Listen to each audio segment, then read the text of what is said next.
What's up with it, man? We here for episode 15, man. 15 episodes down, man. I got the boy Frankie here with me from 420. 365, you already know. Okay. 365. And Frankie, he's the cat that if you support my merch, he actually does my merch for me. He's an individual shirt presser. So it's like, if you go to Copy World or if you go to Big Printing or any of those type of stores, which is no problem going to those people. You get them in bulk. It's a business, blase. But I choose to go through him because it's hand to hand, black to black, and he's an independent businessman just like myself. So him being an independent businessman, I want to support him, and vice versa, he supports me. And if we get a little bit more of that going around in the world, that will help a lot of us entrepreneurs. The biggest thing about being an entrepreneur is word of mouth and support. So, and that's the main reason why I created this blog, is because I'm going around talking to all these different entrepreneurs. And you might not have knew that he makes shirts. You might not know him at all, but you follow my blog, and you've been looking for somebody to make your shirts. You know what I'm saying? Now you don't have to worry about hitting up Big Print and saying they only want to make 100 fucking shirts. You can hit up him and get 20, 30, 40 shirts made. You know what I'm saying? And not only that, you're helping a young black entrepreneur in the process of doing that. 100%. But like, what made you even start pressing up shirts, like making shirts? I mean, honestly, man, the whole 420-365 thing, it started as just me trying to find a way to express my art. And then from there, it just went into different facets of art. I started painting, and then I just started making shirts. From there, I just started to get this idea in my head that, you know, I could help other African Americans, other black youth like myself, sort of begin to monetize their own things and create their own. And from that, I'm just like, yo, like, I could just start helping other people make clothing. I could start creating clothing for myself, and I could start getting out here and giving access to other artists and to other people within my community who, like you said, you know, may not have the ability to buy 100+ t-shirts out the woo-wah or whatever, you know. Like, you can come hit your boy up, man, get 10 shirts, get yourself started. Exactly, yeah. And that's really all you need to get going, in the game, you know. Sometimes people just need a plug. Sometimes people just need that help. Even just getting one shirt and a mask made for you to go wear and walk around and people to see, is still as a stepping stone, because you're at a position where you can brand yourself at that point. And that's all being a businessman and building these companies is branding. So with coming with merch, with coming with backdrops, tents, all that type of shit, so that way, no matter what, if a person might not know you directly, they get used to seeing your name of your brand everywhere. You know what I'm saying? It's just like basically what Fab did. People just want to buy that shit because they see a lot of people wearing it.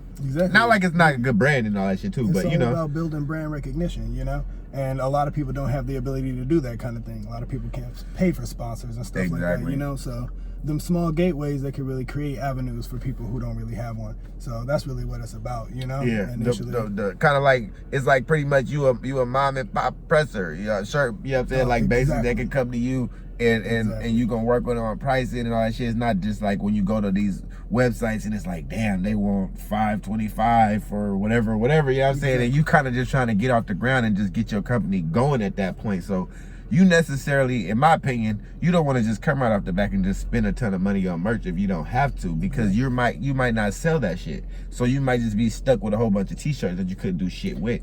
So if you're starting off small, getting a couple t-shirts and then gaining that fan base little by little, now you got people hitting you up on the regular first shirts. Now you can keep you on some on stock, you know? And even if you just want to look a little different too, you know, like I make a lot of custom shirts and things like that for people who might be hype beasts, or, you know, they might be looking for some gear to just match something that, you know, they can't always get to hit right. So, it don't necessarily got to be for your company. It can just be just, hey, could you put this shirt together for me? But I like to give people that ability as well. And then, so what is the whole process of actually, like, you know what I'm saying, these shirts are like this, you see a shirt, what is the process of making this shirt, like making a shirt like this? I mean, the shirts that I do, honestly, they're pretty simple. The hardest part is really just putting together the designs that some people might want, things like that. But when it comes down to it, I'm just taking my heat screens. I have a lot of different colors, you know, that kind of thing. I run them through my screen cutter, depending on what design you might want, that kind of stuff.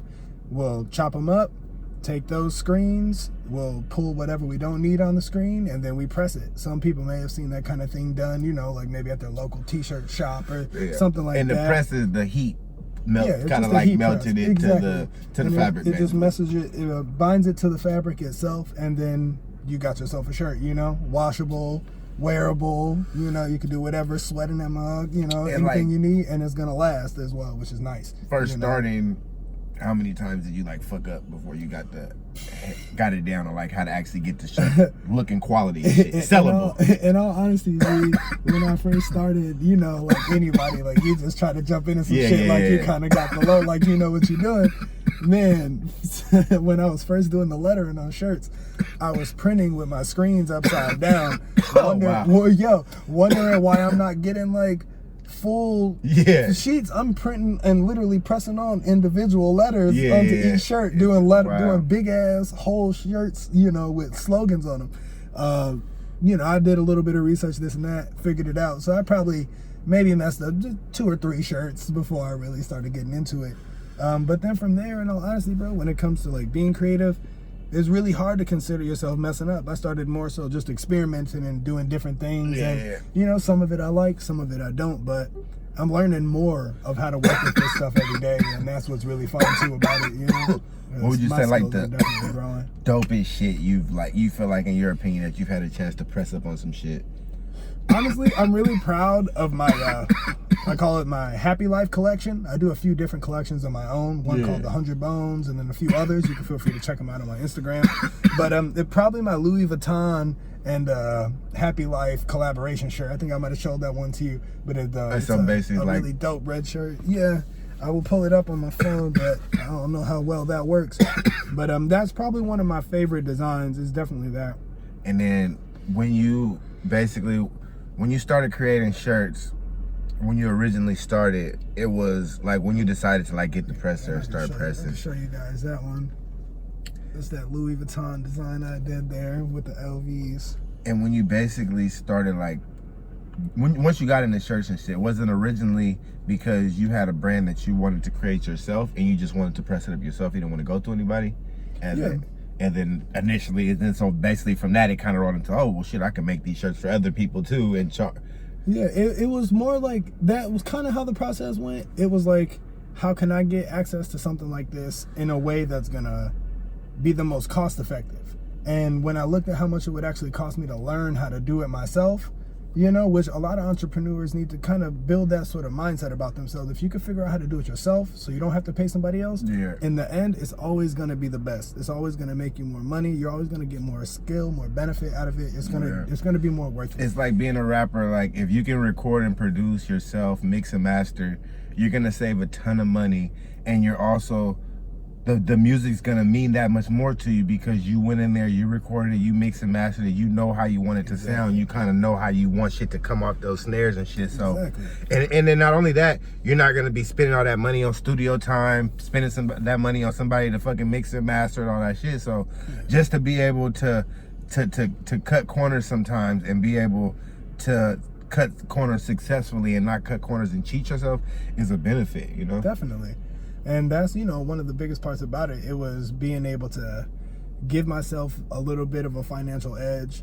I was able to learn a new skill. And then like now in these kind of instances, it's a big benefit to me because I could offer these abilities to other people, you know, someone like yourself. And then I get to know more people and I get to sort of build up my range of, you know, my social more circle fan bases, and stuff more like fucking that. people buying shit, more people supporting the brands. That's all. Exactly. And anytime you can do those kind of things, it's a benefit for yourself and for your business as an entrepreneur, no matter what. Like, there's no loss there. You know what I mean? For sure, for sure. And so you say you started out with like with art. So originally you were drawing? Yeah, I do oil paints and I do music. Oh, so you actually like paint like with a brush and all that shit too? Yeah, I do oil paints on canvas. I'm not amazing, but it's fun. What is it about? I swear to God, I've met, because I work in San Jose and shit. Since like working in the San Jose area on the regular, I've met at least like 4 or 5 artists, painters, graffiti artists, different shit like that. You know what I'm saying? Like, is it just like the area, or is it just like what they were teaching in schools out here? Like, gee, honestly, I don't know. Like, I know we out in Cali, we out here, but I'm from Chicago. I moved out here a couple years ago, man. For sure. I moved out here for the weed industry.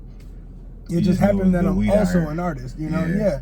And the entrepreneurial side of me, it, you know, kind of took me into that way, trying to find a way that I can express myself and probably make some money too, you know? And so that's really what it is for me with the art and then self-expression. So painting and so music you can and paint that a kind of whole stuff. canvas, like blank canvas. You take the brush. I do You blanks said with right now. water oils.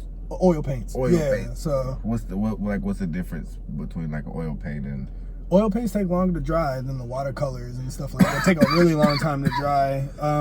You got to be patient with it, which is cool. You know, it's a newer form of art for me. What's the craziest thing you ever like got to put on a mural? I mean, I've never gotten to do a mural, in all honesty. I just do freestyle oil paintings right now. Like just a little like. Yeah, little, those like smaller ones, like what, 6 or 13 inch by like 8 inch, like little, you know, like things like that. But you know, they're pretty cool. I like to share them and that kind of stuff. But it's really fun, man. And it definitely is another way of helping to bring together what I'm trying to do with the shirts and everything. You know, kind of helps give me more ideas and give me a little bit more process towards what I want to throw on shirts. You know, sometimes I might even hit a shirt with some oil paints and just, you know what I mean, see how creative I could get. Yeah. So And that's just dope though. And then so when did you start? Like at what age did you actually start like fucking with painting? shit, actually the painting, that was the last couple years, in all honesty. Before that, with the arts, I basically just drew a lot. Again, still like abstract freestyle art. I just like a lot of shapes and lines and stuff like that. To me is real cool. And then I did a lot of hip hop music and stuff like that as a kid, and it all just sort of melds together, you know, like when you're into hip hop, when you're into music, you know, you kind of get into other arts and things like that. If you really enjoy it all, you know. Yeah, that's just dope though. I will fuck with like drawing and shit like that, but I never could get. That's one thing about me. Like I respect anybody who can get into like painting, making beats, even pressing shirts and shit like that. Because that shit takes like persist time. Like you got to really be on your shit and like really having shit on point, like and be like patient with certain shit, you know. And sometimes with me, when it's certain shit like that, I would just not have the patience to really sit there and continuously work with it, even like editing a video or any of that type of shit, you know. But it's cool for the people that have. That's why it's cool that God made the world like that, because it's people that's really what they into, and they could just sit there and just do that shit like that. Like my little brother, that fool, like when we were like young, like elementary school, middle school, that fool like already knew how to like record music and all that type of shit already, you know? And I was just like, damn, like, you know, I'm just trying to play Pop Warner football, you know? Like this nigga already knows how to fucking record a whole song and make a beat, you know? Like that shit was crazy.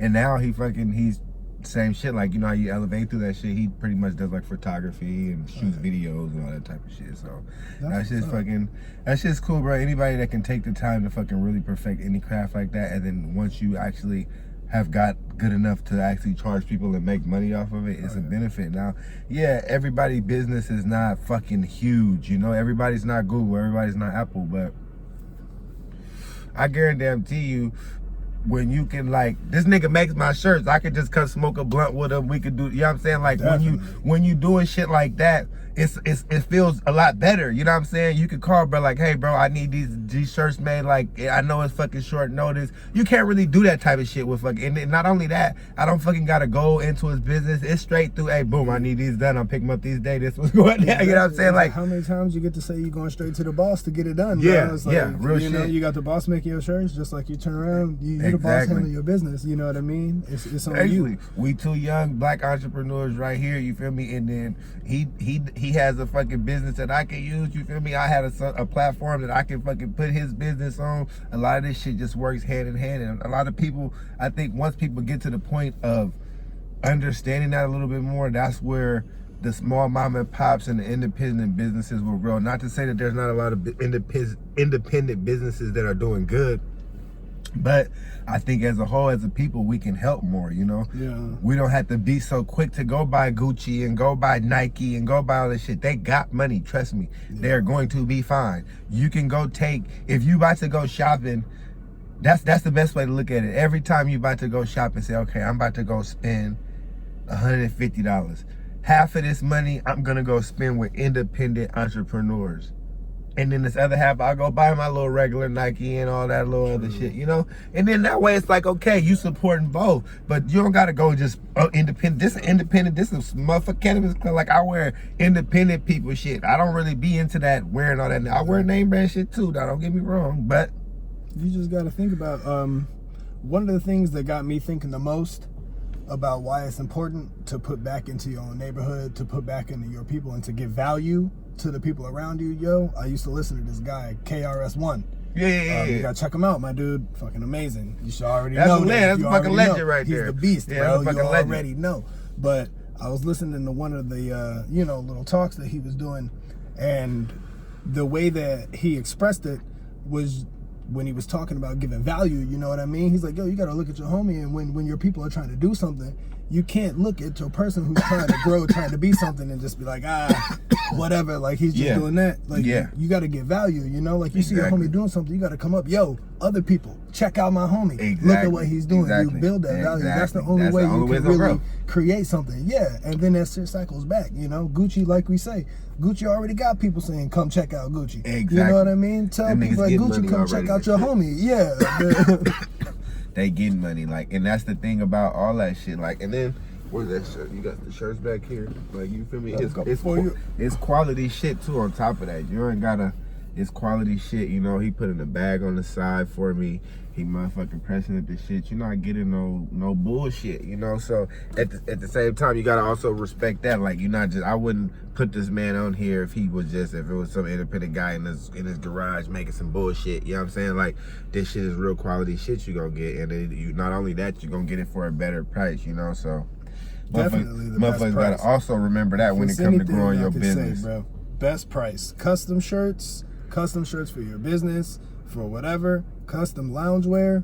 Best price you're gonna find right here to match anything, match your Jordans, match whatever, help get your business growing. Best price for sure with Backwoods LaFleur on Instagram for the custom clothing. Guarantee you the best price. Best price it out there. You gotta say that once you get the best price, now you can go bargain with people on your price that you selling it for. Exactly. So now you don't gotta go direct and be like, okay, I need goddamn $30 a shirt, $50 a shirt. You know what I'm saying? Because at the same time, we know nobody knows who everybody is like that yet. We trying to grow. So the best way to get your shit to grow is to give people good pricing on your shit. You know, don't come out and tell people you want them to pay the same price that they're gonna pay for Nike, because that's not equivalent. You're not Nike. So how can you, even though you're a company just like them, you're not as big as them. They have a right to give me $40 for this t-shirt because how long they've been around in their name. Once your name gets to that girl, once you got that many followers on your Instagrams and all that shit, raise that price. But in the beginning, bargain with people just to get that shit out there. Sometimes even get that shit away. I just gave away fucking 2 trays and 2 masks. You know what I'm saying? Now, because old boy gave me some gear, so I came back the next day like, here, bro, you gave me some gear yesterday, bro, I got some shit for you. You know what I'm saying? And no, we know everybody's not genuine like that, but that's exactly. That's the way it's supposed to be, though. You know, that's how you grow. You know. But get it back more to the interview and shit. Like, what's the goal for your company? Like, where do you want to take it to one day? I mean, in terms of my company, I would love to get myself to a point where I can have my own art collective, where I could run, my own art studio. Oh, okay. I could help other people come into my studio and create, I could help other people get on with their music. Like, kind of rent out an area where you kind of like can make the shirts and also paint, have motherfuckers come in there painting and shit like that. Step up. I want people to be able to come into my shop. You can create. You can go as far as get help creating, then you can turn around and you can have a center for success, somewhere where you can sell your stuff, somewhere where you can promote yourself, somewhere where you can say, hey, this is where you can go. You can buy my merchandise. Go to the corner of Woo Woo Woo and Woo Woo Woo. You'll check it out. Backwoods LaFleur helped me with all my stuff there, and you can go in and buy some of my shirts right now. That's the kind of place I want to make. That way, people, again, like us, you can have that access, bro. You could be able to get out there and create yourself, because it's hard to get yourself into a brick and mortar and into a company, Basically, people would be coming in there. They would come in there and press up their own shirts, basically, and learn how to press their own gear up. And then not only would they be present, you would allow certain people to be like, okay, you could put this shirt up here and people can come in people and see could buy it. it. And shit And like people that. could check it out. People could buy it. Yeah, there's nobody doing that. That kind of thing. That's where my goal is. Yeah, that's where I want to get with it. Ain't nowhere you can go do that. Because I don't feel like there's anywhere where people really want to support the people that they claim they want to support. Yeah. In my mind, when it comes to art and when it comes to supporting the artist, you got to be, man, almost like when you go and you get a record deal, bro. Like, these people are helping you. They're taking you from literally the dirt. They're giving you everything. They're showing you how it's done. They're getting you there, and then they're helping you sell it. Exactly. You know? Yeah. And it takes some investment in yourself at times to do that. But at the end of the day, you're going to get the most out of it. Exactly. And I feel like, gee, that's the best way that you could not only help make a difference in other people's businesses, but, bro, down to ground zero, that's how you can help make a change in people's lives and society. You start to give people outlets, give people somewhere where they can make something of themselves. You exactly. know? And that's got to be the goal. That's got to be. We obviously, it's not everybody's goal, but if it's your goal to be an entrepreneur, the ultimate goal is to take it from a hobby to an actual job, to where you can leave whatever job that's giving you a paycheck every 2 weeks and say, okay, boom, this is making me enough money to where I can pay myself, if not the same amount of money that this job is giving me, more. And that's the goal to get anybody. Like, it's not, the goal is not to just have a side hustle and then always be working and then you do this on the side. The goal is to start it off like that and then grow it into, this is my company. Now I'm providing other people with jobs as well, you know? And maybe not a ton of, like, see, for me, I told myself I don't never want to have too much overhead as far as payroll. So I always set my company up to where, okay, the people that would be on payroll are kind of like contracted. I contract people. So cameramen, I'm gonna start a fucking office to where, like, we can come record, shoot videos, all that shit. But I'm not gonna have a cameraman that I'm just gonna pay on the regular all the time. I contract them when I'm shooting, when the video or when a photo shoot needs to be done. This is where you need to be at. This is how much you gonna make. Bam. And now with my artists, the good thing about artists is it's not a payroll. You're gonna give an artist a couple $1,000s in a fucking chain, and then you're gonna tell them, from here on out, any money I make you, I get this percentage of. Banzz. And then anybody that would be like on payroll for me would be like only on like real brand businesses that I start, like if I start a security company or if I was to start like a food truck. But all those type of things are businesses that you wouldn't have no more than 10 employees. Yeah. And in my opinion, that's the best way to go about it, until you want to get to a point of your shit's that big and making that much money and you got some motherfucker straight out of college that you're paying to run all that shit for you, so you don't have that headache of all that bullshit, you know?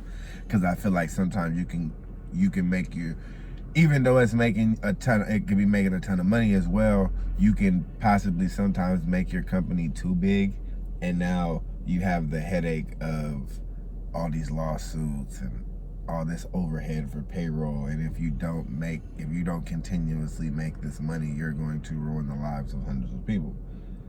You know what I'm saying? Like, if you start a company and it gets that big and then one day it goes top heavy. Yeah. You know what I'm saying? You know what I'm saying? Like, I guess it depends on like your initial goals, like you were saying before, of what you want to do with your business. And I feel like if you want to have a ton of them, like for me, I look at myself like I would like to have a couple little properties that I own that I rent out, and I would like to have like 1 or 2 businesses that I run, which is really my money back association, which is a record label, party planning company, and clothing line. Yeah. And then I would probably start like a security company, and I do taxes as well. You know what I'm saying? Little small shit where you rent out an office that's like $300 a month, little shit like that, to where it's not like some shit where you really gonna drive yourself crazy over making sure you keep all this shit and making sure that everybody's paid. Like my grandpa, we have a business out in Portland, it's an electrical company. At one point in time, the company, it got to a point where things got ugly. So as people in the family that work for the company had to bite the bullet and not get paid sometimes immediately. You know, we had to wait to get paid on the back end and make sure the people that wasn't family got paid like normal, their normal paychecks and shit like that, you know. And I understand shit like that can happen when you start getting your company so big and you have this overhead that has to be paid, because every single month that overhead is there.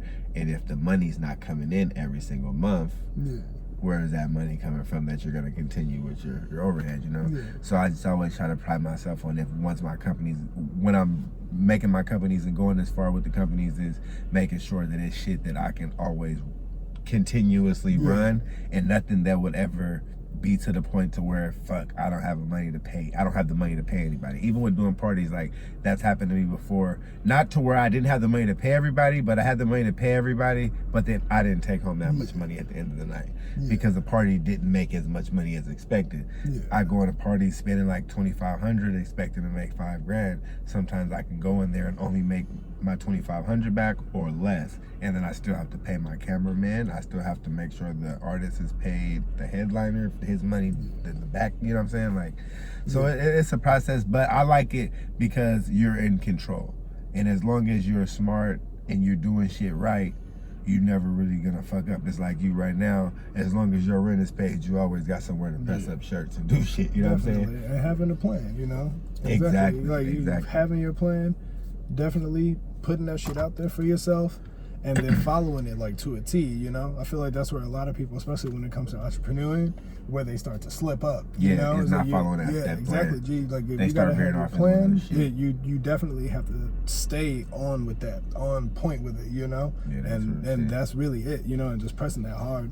And then so what's the, if somebody was to come to you and want to get some shit made, what's the max amount you would like to do? You would like, what would be your cap on shirt you would do for somebody or merch? And then what's the least amount you would want somebody to hit you up for and get done and shit like that? I mean, it really depends on the order, like what you're trying to get in terms of how much of an item that I could press at a time. But I mean, right now I'm doing everything by myself. Most of the time, between 50 and 100 shirts is what I can usually get out of people, or what I can get for people in a quick amount of time, being like a week or so. But that's still decent though. You know, 50 to 100 shirts in a week is damn near. That's damn near equivalent to.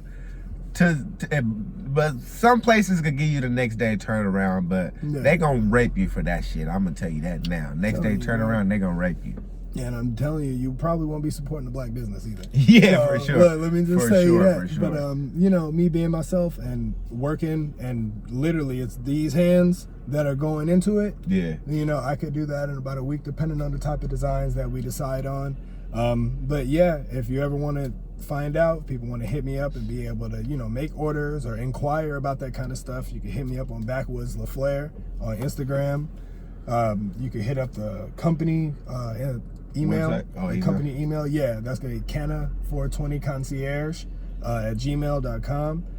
You can hit me up right on there, and yeah, you'll be able to find out any of that kind of information, you know. And if anybody wants to get anything done, man, we can get you hooked up by the end of the week. Man, by the end of the week, man, make sure y'all hit this cat up, man, because for one, he's a guy supplying me with my merch, so that's one reason why I support him. And then for two, he's a black entrepreneur. When I say a black entrepreneur, I'm not saying that to say don't support white people and all that shit. I'm just saying that as far as we are trying to grow as a culture and as a people, and the only way we can do that is if we support our people. So we're trying to do that. If you know somebody that is a young black entrepreneur or whatever, black entrepreneur, and they're out here pushing merch, if they out here pushing plates, if they out here, shit, I don't give a damn if they selling some weed, nigga. If anything they doing, support them, because if we can make the black dollars circulate in the black community more, that's going to help the black communities thrive a little bit more, you know what I'm saying? Now, of course, it's going to take a long time for us to get to the point where everybody understands that, but I feel like day by day, if more people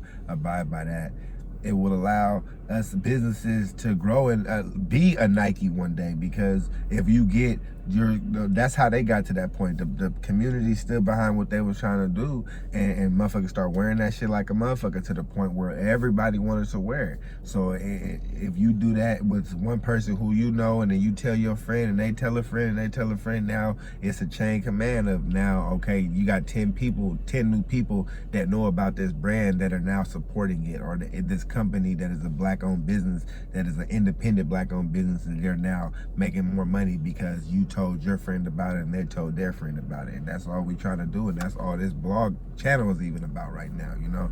So make sure y'all like and subscribe, man. Make sure y'all tap in with Brody so y'all can get y'all gear done. If y'all struggling trying to get some merch made and y'all can't find nobody to do it, or y'all just can't afford what people trying to have y'all make, man, hit him up, see what he can work with you on. Try to get something done, get you off the ground, man, and get you rolling, man. Tap in. This episode 15. Make sure y'all motherfuckers like and subscribe.